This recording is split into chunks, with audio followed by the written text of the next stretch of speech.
Despite our reputation, the Bronx is actually the second greenest borough in New York City. And one of those reasons is Bronx River Park. It's huge, 23 miles long, and I'm lucky enough to be in walking distance to part of it. I'm mom to two furry pups.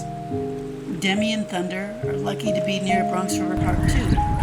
They don't go every day, but it's a fun family walk when they do. Sure, I've got Williamsbridge Oval nearby and Mashula Parkway, but if you want to hike, explore, and enjoy untouched nature, Bronx River Park is the place to be. My pups love the freedom, the smells, and meeting or barking at new friends.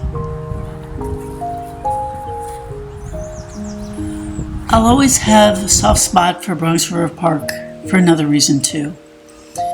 My pups don't need to hear this part, but anyone who's a pet parent knows how very hard it is to say goodbye.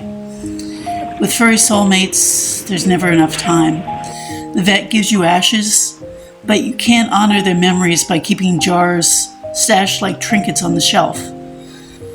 A few years ago, hubby and I took the friends we've loved and lost to Bronx River Park, sprinkling them between trees and paths. Yes, I checked.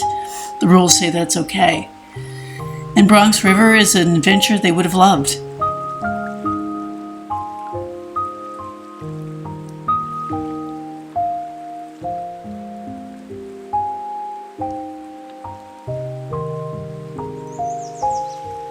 Sure, it's just symbolic, but we'll love you forever.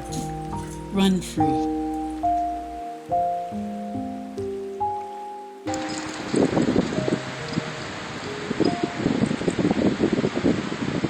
Come here, Rain.